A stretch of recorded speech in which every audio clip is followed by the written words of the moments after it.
Welcome into the Chiefs Report. I want you to tighten me if you want a full 7-round Chiefs mock draft and think about doing another one now that free agency is a couple of weeks old. Chiefs' biggest needs have changed, so I'd like to do another mock draft, but got to get a lot of you commenting me down in the comment section. If none of you guys comment me, that tells me y'all don't want a mock draft. So go ahead, type down below, just ME, really, really easy. Now, let's get into today's Chiefs Mailbag.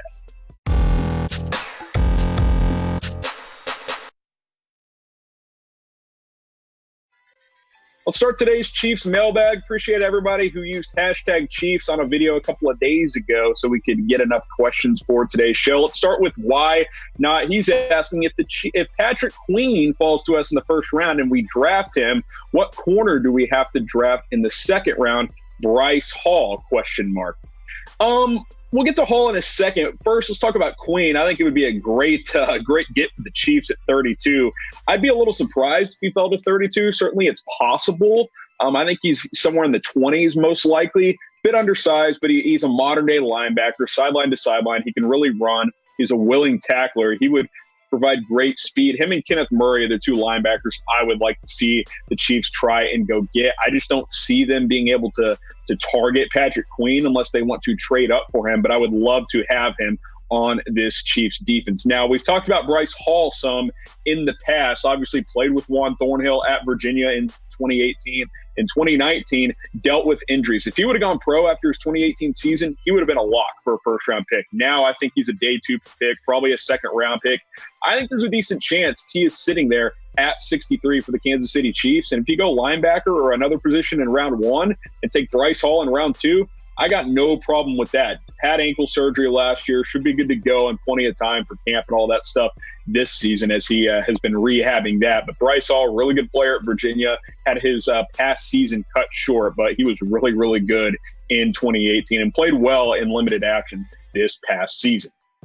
You look at the biggest needs for the Chiefs, cornerback, linebacker. I think that's a clear top 2. I think you go either way there. Interior offensive line, I think, is another option. Mel Kiper had the Chiefs selecting Cesar Ruiz out of Michigan, the guard/center, in his latest NFL mock draft. Wide receiver, running back, I think those are some secondary needs for the Kansas City Chiefs. Linebacker and cornerback, though, I think those are the top 2. Which one do you think is the bigger need for the Kansas City Chiefs? Type CB for cornerback, type LB for linebacker. Go ahead and let me know down in the comment section. I think the answer is cornerback still. I still think CB is the biggest need for this Chiefs team, but I think it's linebacker. Go ahead and let me know down below. Next up here, we got Gavin Snow using hashtag Chiefs saying, what will it take for the Chiefs to get Laviska Shenault at a reasonable pick? Obviously, the receiver out of Colorado.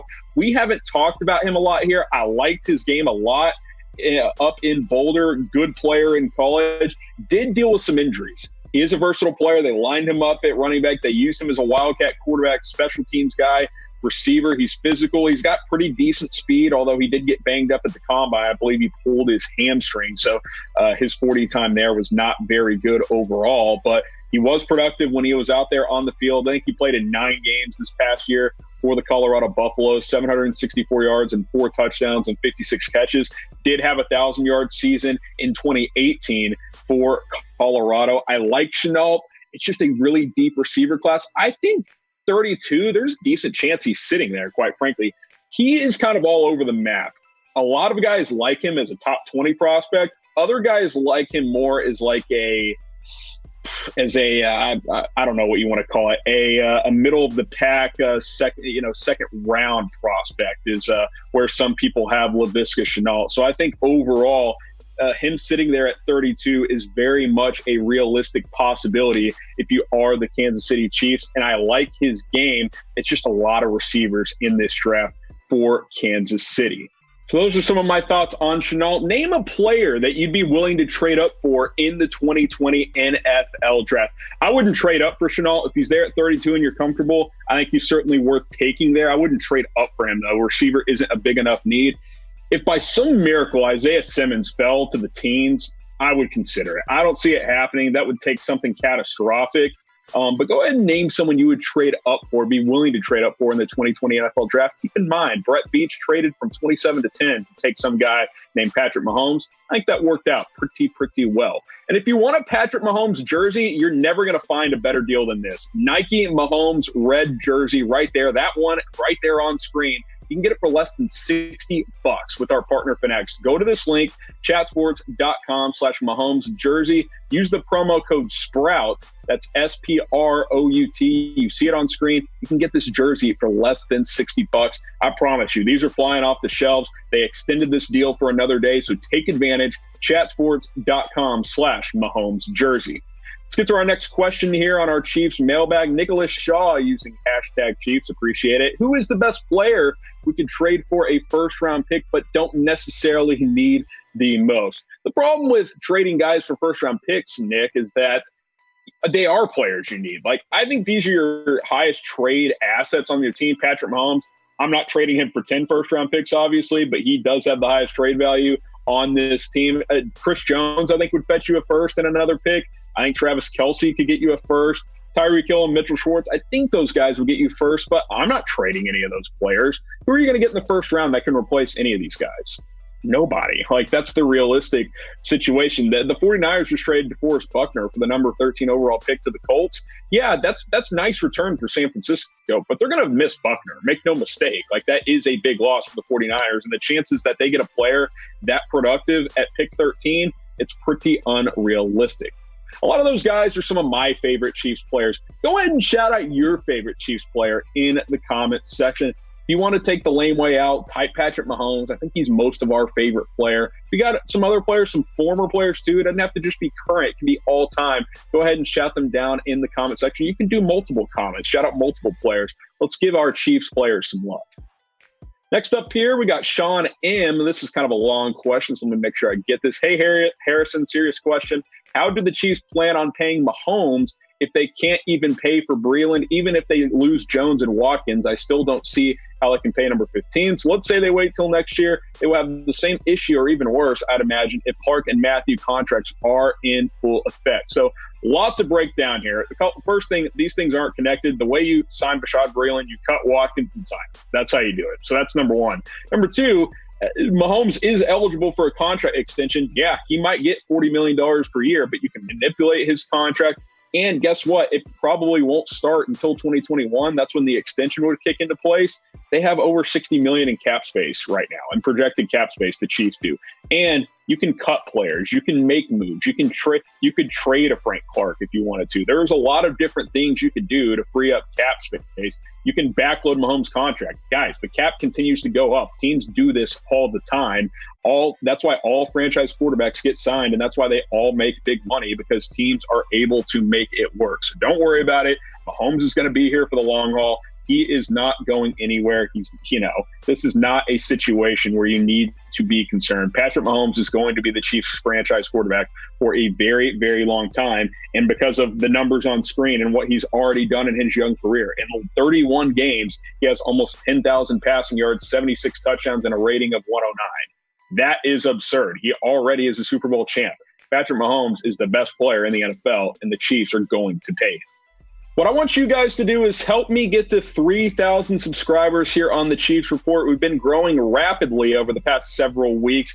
Over 2,300 now, just crossed 2,000 over the past weekend or so. So let's get to 3,000. We'll have Chiefs rumors, news, full offseason coverage, and that 7-round mock draft. If we get enough me comments, we'll have that upcoming as well. So go ahead and hit that big red button. You see the link down below, youtube.com/ChiefsTV. Next question here. Let's go to Taylor Gant using hashtag Chiefs. Will the Chiefs have the best 1-2 punch with Mahomes and the throw-in Samoan? I like this question. It's fun. I can certainly appreciate it. Jordan Tiamu is obviously the player that Taylor is referring to. He got signed by the Chiefs. That was a nickname of his back when he was in college at Ole Miss and played pretty well. I liked what I saw from him in the XFL. He's mobile. He's got a good arm. Stylistically, he's similar to Mahomes, thrives in broken play situations. The reality, though, is he's going to compete for the third quarterback spot with Kyle Shermer. Again, he was fun to watch for St. Louis in the XFL and the limited 5-game season that we saw. He was top 10 in rushing with 217 yards. Completion percentage was good. I thought he threw the ball with good anticipation. He's an RPO type of quarterback. He's fun to watch, but he's in the XFL for a reason, guys. You're hoping he develops into a backup quarterback at some point. Right now, he's probably your third string guy. Kyle Shermer will compete as well. Chiefs did choose Chad Henne over Matt Moore, which I'm a little bit puzzled by still at this point. But look, as long as you got Patrick Mahomes, that is the only thing we need to be worried about. I do want to ask you, though, should the Chiefs have re-signed Matt Moore over Chad Henne? Type Y for yes, type N for no. I was a bit surprised when Henne was the option for Kansas City, but, I think you could go either way. Obviously, they both know the system. I would have liked to see Moore come back, so I'm typing my Y for yes. Go ahead and let me know down in the comments section. All right, Corey's asking using hashtag Chiefs, do you see a chance we go out and get Kareem Hunt again? Corey, I really don't see it for a lot of reasons. One, when you cut a guy over a domestic issue, there's really no going back. I just don't. I don't see the Chiefs going that route. And plus, from a logical standpoint, the Browns placed a second-round tender on Hunt, which means if the Chiefs or any other team wants to sign him, they have to give up a second-round pick. Kareem Hunt ain't worth a second-round pick. I'm sorry. I like him. He's better than Damian Williams. I'm not going to dispute that. He's been really productive in his career, but no running back in the Chiefs system is worth losing a second-round pick over, pretty much. I mean, Christian McCaffrey, he might be the one guy because he can catch the ball so well. But I like Kareem Hunt. He was fun to watch in Kansas City, but he's moved on. The Chiefs have moved on. I don't see any scenario where they bring him back.